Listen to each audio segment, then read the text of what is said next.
In the 17th century, in this building behind me here, down a dark alley in the City of London, stockbrokers banished from the Royal Exchange would gather, have a drink and trade shares according to a crudely drawn up list of prices on a board in the corner. Jonathan's Coffee House, as it was known then, was the forerunner, the basis of what then became the London Stock Exchange as we know it today.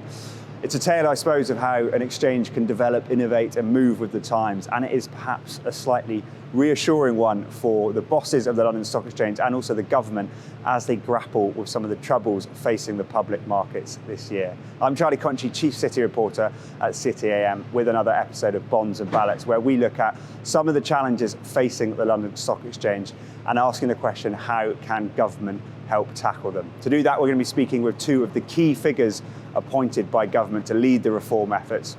Mark Austin, a lawyer at Latham Watkins, and a mastermind of some of those reviews that have been conducted over the past 3 years, and Rachel Kent, a lawyer at Hogan Lovells, who led a deep dive into the investment research landscape last year. Let's go speak to them to hear what they have to say.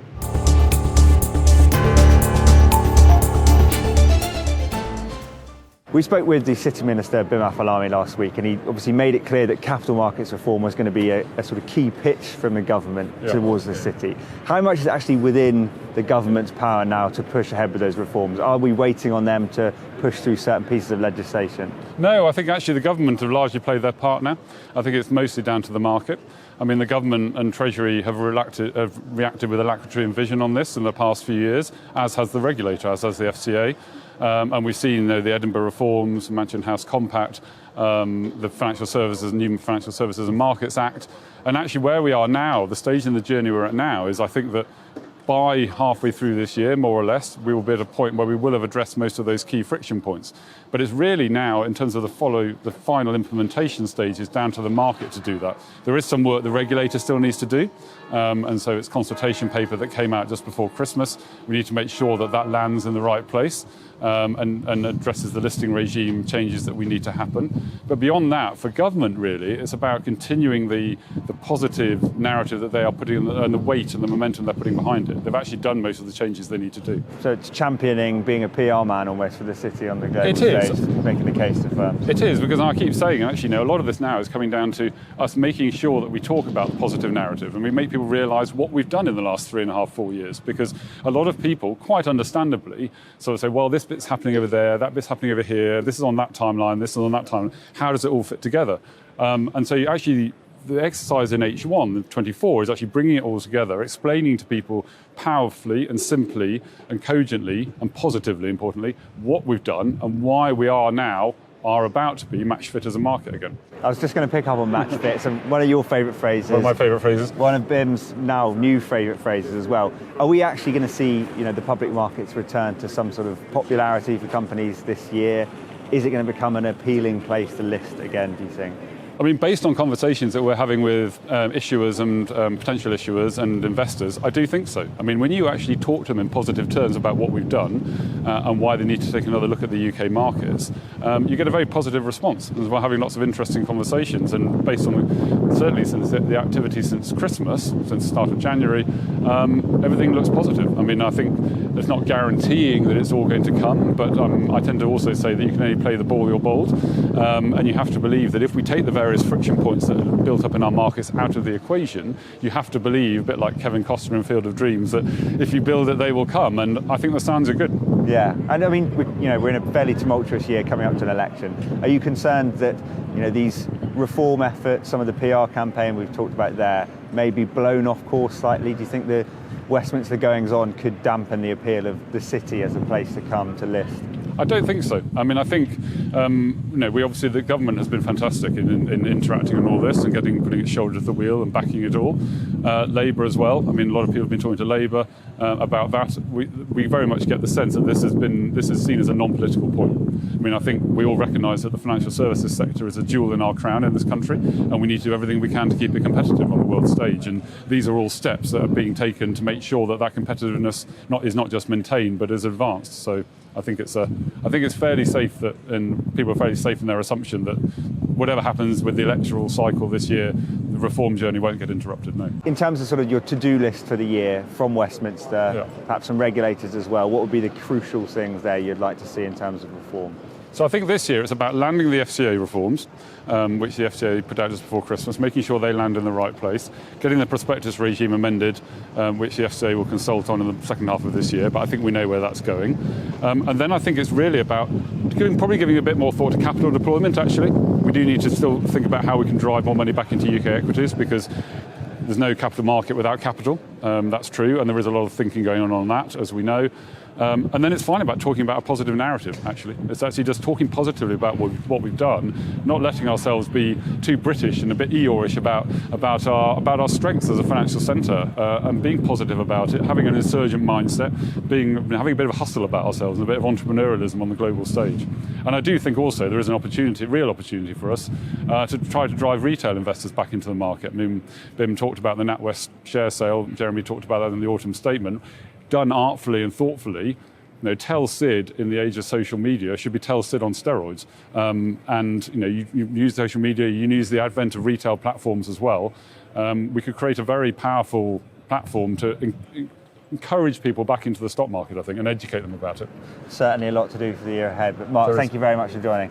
Happy having me. So that was Mark Austin there, giving his perspective on the pace of reform in the city and the speed with which government has moved that and pushing that agenda forward. We're going to now go back to City A.M studios and dig into one of the key aspects of reform, investment research, which in effect acts as a shop window for companies on the London Stock Exchange. We're going to be speaking with Rachel Kent, a Hogan Lovells lawyer who led a big review of the investment research landscape, and get her thoughts on what more needs to be done in the year ahead. Let's go and hear what she has to say. Progress and how these reforms and reviews are progressing, how they've been taken forward. With your own review, first of all, are you pleased with how it's progressed? There are a few recommendations still hanging out there yet to be taken on. What more would you like to be seen done on sort of taking those reforms forward? It's difficult for me to say that in terms of the recommendations in my own report that I'd like to see anything else on one level, because the government immediately after publication said that they intended to implement all of the recommendations, and the Chancellor repeated that in his autumn statement. So I can't fault that at all.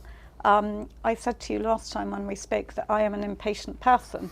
So I'm impatient to see the result of this, not only because I'm an impatient person, but because I believe this is urgent. And can you turn yours around in 3 months as well? Exactly, it only took me 3 months. What's the problem?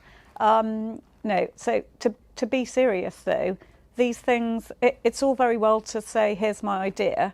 To actually work out exactly how it's going to be done, how it's going to be funded is of course a challenge. And I also said to you when we spoke that actually I think the government is going as fast as any government that I've seen on these issues. So, and I speak for the implementation of the reforms generally. It's not only at the door of the government though, in terms of reversing the MiFID II changes to make it easier to pass the research costs on to end investors in the way that they were passed on prior to MiFID II. That requires regulators. To be fair to the FCA, they also undertook to fast track, so there's an accelerated programme in play for the implementation of the, if you like, the post-MiFID II changes on investment research costs. They've undertaken to implement those changes by, I think it's the end, but by the first half of 2024. So we have another 5 months-ish to go. I think that they are doing what they can. They're naturally cautious. They need to get it right. If I have a frustration there, and I hope my clients and contacts will forgive me for saying this, but what I don't want us to do is sit back and wait till the FCA tell us what the new regulations are going to be. That's what we did last time, and that caused us problems. It's not that you can't pass costs on to your clients at the moment. It's that the regulations that sit around that are just too difficult, so nobody does it. So it's really important that this time we get it right first time, or this time, and that requires serious engagement on some really tricky issues.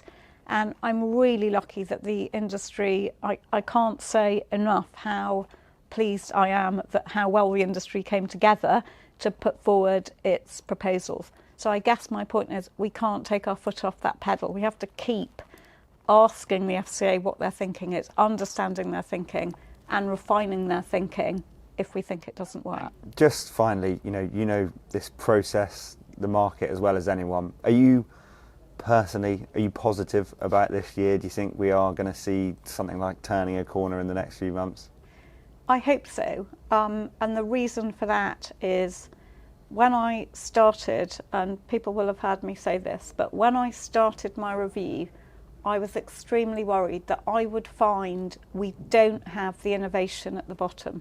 We don't have those small companies. I was very used to the fintech market, as I mentioned, and I knew it was there, but I didn't know much about the rest of the market. I couldn't have been more wrong. That's absolutely not the case. We've got amazing innovation, the bottom end, so to speak, all of the new companies coming through, great innovation. So we have the opportunity to invest. We have the opportunity to grow those small companies into much bigger companies that have amazing businesses. And as you know, what excites me about that is the prospects for jobs across the UK. That is why this is important to me. So I absolutely think we have the fundamentals there. We have the capacity. We have great research providers, for example, and we have amazing mid and small cap managers who understand this market. We have the money to invest. We have the opportunity to invest, and we have the evidence from other jurisdictions that that investment is beneficial to those investors. So our pension schemes and our retail investments will grow. So I think all the core fundamentals are there. It needs, I'm going to say, nudging along. That's what it needs, nudging along.